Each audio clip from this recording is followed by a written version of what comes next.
Vatsim-panahy etny pasteur Ratovelo Roger. Ivavaka tsikariavana. Ry Andriamanitra ray zanaka ary fanahy masinao. Velona trapamonjena indray ny mpanomponao ka mitodika any aminao. Anaty mpisaoranao indray satria tsara ianao sady mpanao tsara. Anaty mpisaoranao satria velona trapamonjena taka ny olona tsy nanota, taka ny olona tsy nanao ratsy. Minao hery, minao tanjaka, minao fahasalamana. Misaotra betsaka Jesosy. Misaotra nany amin'ny fiarovanao anay tamin'ny aliny fotsiny ara satria tsapanay fa naniraka ny anjelinao ny tobo manodidina anay teny ianao. Niaro anay ka ny herin'ny ratsy fedina ny entin'ny satana nampotehana anay dia tsy nambinina avokoa izay. Ka ny minao maraina vaovao indray makasitraka ry Jesosy. Makatela ary etony izay dia mbola nianiny eto anatrianao fa mapetraka eo am-pelatananao ny andronay androany. Fahavelomanay ary mba hanaovanay ny asanao ampifaliana araka ny sitraponao. Na izany na tsy izany nefa dia mangataka hatrany famelan-keloka hoe mangataka famindrapo aminao amin'izay rehetra vita, amin'izay rehetra ny eritreretina, amin'izay rehetra ny jeren'ny maso ka tsy mifanaraka amin'ny sitraponao. Ianao le Andriamanitra tianay, le manamarina ny teninao aminay foana hoe zao rehefa tia dia tia ny ahy hatramin'ny farany. Hamasinao raha ny vatsim-panahy izay ho tanterahany eto androany. Nambara ny sitraponao manko hoe ary dia matoky Jesosy fa ny fo izay hivantana ny teninao dia ho tena ho tany lonaka ka hamoza ato hoe ny azahoany tsirairay fifaliana sy fitahiana ary indrindra azahoanao fifaliana ihany koa mitazana anay amin'izay rehetra ataonay araka ny sitraponao. Dia misaotra Jesosy eo. Aleloia. Amen. Dia ampifaliana trandriavana no anonana ny fahasoavana mampiadanana. Avy amin'Andriamanitra ray sy Jesosy Kristy tompontsika ary faly miarapantsika mianakavy natratra ny andro androany. Ny bokin'ny Koritianina voalohany toko 9:12. Izay no andeha angalantsika hery vatsy izao maraina izao. Koritianina voalohany toko 9:12. Rehefa hita dia ho vakiako amin'ny anaran'i Jesosy. Fa ny zavatra rehetra azo atao, fa tsy ny dia ary mahasoa avokoa ny zavatra rehetra. Ny zavatra rehetra azoko atao, nefa izao tsy mety handevozin zavatra na inona na inona. Samy mahatadidy ilay lehilahy iray izay nanao fanasana lehibe voalaza ao amin'ny lioka. Toko 7:15 ka hatramin'ny 4:20 isika rehetra miaina etona ry havana. Sary iray izay manambara ny fanasana ataon'Andriamanitra amin'ny olona rehetra izy io noho ny fitiavany dia hameno lanitra izay feno fahasambarana izany. Ny zava-mitranga nefa dia toa mitovy amin'ny zava-miseho ankehitriny. Rehefa torira tokoa mantsy tsy asaina mba hamonjy ny tempolin'Andriamanitra ny vahoaka, fa samy miala tsiny avokoa mba tsy hanekeny ny fanasany. Anisan'izany no navalin'ity lehilahy iray ka nitenenany hoe efa nividy omby aho ka andeha hamatatra azy, masina ianao, ekeo ny fandavako. Moa ve ry havana tsy mitovy amin'izany hatrany no ataontsika? Variana fantatra amin'ny raharaha fanaony ny olona amin'izao vaninandro izao ka manetsy tadiny amin'ny antson'Andriamanitra. Mikikika, mitalao, mitady an'Andriamanitra fatratra rehefa tojo fahasarotana. Tsy mahita asa ohatra, fa rehefa maneho ny fitiavany azy Andriamanitra ka nomeny ilay asa mba hisogadianany manoloana ny manodidina azy, dia inona ny zava-miseho?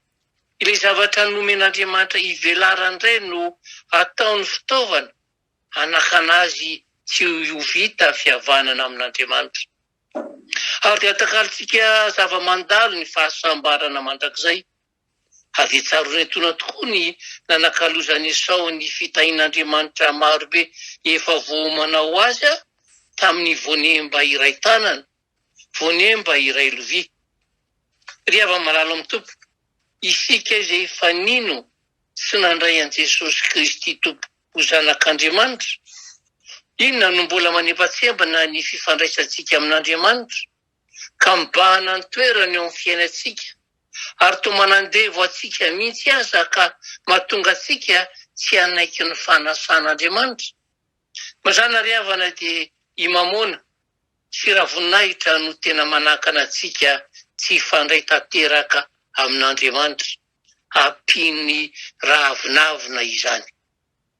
Euro, dolara, eny ariary koa na inona iantsoana azy ireo ry havana.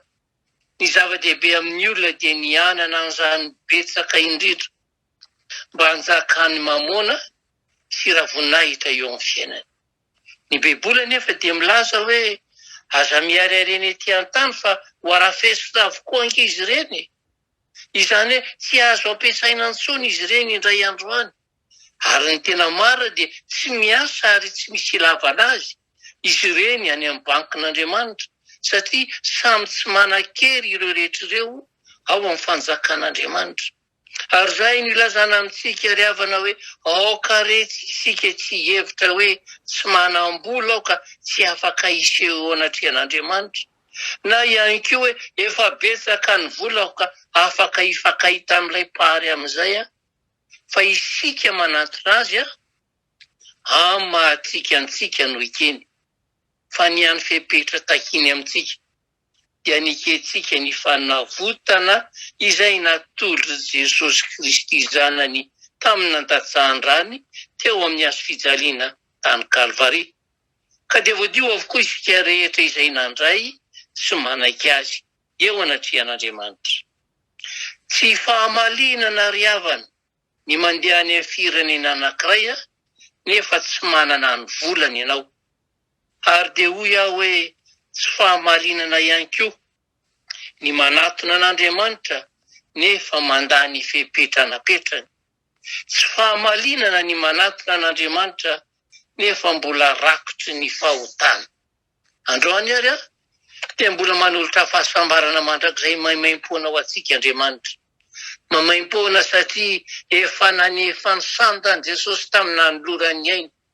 Ary aoka tsy ho lavintsika ny fanomezan'Andriamanitra io, ary aoka isika atoky sino azy. Ary izay no anairana antsika isan'andro mibeba mandrakariva ka raisy Jesosy sy ny famonjena ho anao. Fa ny zava-dehibe ry havana dia tsy ny fanaovan'Andriamanitra ny sitrapontsika fa ny anaovantsika ny sitrapon'Andriamanitra. Ny zava-dehibe dia tsy ny ho velona fotsiny ihany fa ny ho velona ny fankatoavana an'Andriamanitra. Ny zava-dehibe dia tsy ny alalantsika ny fotoana ahafatesantsika fa ny fahavononantsika iaona amin'Andriamanitra amin'ny fotoana voatendriny. Ny zava-dehibe dia ny mibebaka mandrakariva mba tsy hanatahotra maratra izay eo anatrehan'ilay mpitsara marina isika. Vim-piainy malalisany vonany amin'izany arave isika. Tsarovy fa Jesosy tsy mitsasa ny miandry anao raha mbola mipetraka eo amin'ilay fitoerana mampamindra fo izy. Ary izay ilazana amintsika hoe aza andevony zavatra fa ilay tena rena no katsao andro aman'alina dia hita fiadanana ianao rahatrizay miala ety. Amen. Ivavaka tsika ry havana. Dia rahalahy Ravonahitra no atolotra ianao ry Jesosy Tomponay satria mbola fanefenao anay ihany indray izany afatrao izany mba tsy ho andevo ny fiainana eto amin'izao tontolo izao izay. Fa tsaroana tokoa manko ny teninao hoe mahatsara anareo ny mandeha, tsy misy biditra amin'ny fanjakany lanitra, tsy misy tanana na tsy misy tongotra kanefa mahazo ny fanjakana amin'ny fifaliana. Toy izay ny vatantenanay iray manontolo intakta nefa dia very any amin'ny faharenin-drehetra hafa izay. Fantatrao dia fantatrao tokoa, nabaribarinao tao fa mazana dia Mamona no tena tompoinay. Ravonahitra nomenay fahefana ka tsy afaka ny manetry teny izay, tsy afaka ny angina izahay, fa tsy maintsy izay foana manana teny farany rehefa misy zavatra amin'izeo. Anika anazy fitondranao anay ara-mazana ohatra ny anomezana itsiny ianao. Ankehitriny dia mifono aminao zay, mangataka famelan-keloka. Ampio zay Jesosy mba tena hiala amin'izany fanompoatsampy ho tanterahana izany. Tsy mifandanana any amin'ny dadarabe ihany iny fanompoatsampy, tena zava-doza fampirafesana anao amin'ny ravonahitra sy mamony. Ampio zay Jesosy malalo, mba ho tsinitsiny zany ao alatrehanay, fa ianao ny tena ho katsahanay, ilay fanjakanao ny tena ho tediavinay amin'izay lalaka alehanay iray manontolo. Ampio ary zay fanay masoko, anatanteraka ny sitraponao lalandava, ka namarinanao aminay foana fa zaho tsy andao na fo ianareo mandrakariva. Andeha makivaky izao tontolo izao reto zanakao, engavy ianao mialoava lalana amin'izay rehetra alehany. Aza velanao hitady ny mamony izy, aza velanao hikaroka ny ravonahitra izy, fa ianao no katsahany andro manalina ka anehoanao ny fahasoavanao sy ny fitiavanao. Misaotra betsaka fanay masonao, misaotra tompo malalo. Dia taio aminazy, tanterao aminazy zay rehetra mba iriny, ary ataovy mahita fifaliana amin'ny fanarahana anao izy. Amarino amin'ny tsirairay aby, ara Jesosy nitsotranao maso naka hitenenanao hoe tsy efa nandidy ianao va mandehana amin'izao herinao zao. Fa taky nombako Mosesy nombako anao, tsisy hajanona anao eo anoloanao. Fa zaho Jehova no mitantana anao amin'ilay tanana kavanana ka miteny aminao hoe ry malala, efa vita tomboka avatsy eto am-pelantanako ianao. Ay ianao anio, ay ianao rampitso, ay ianao mandrakizay. Misaotra betsaka Jesosy, makasitraka tompo malalo. Aleluia. Amen.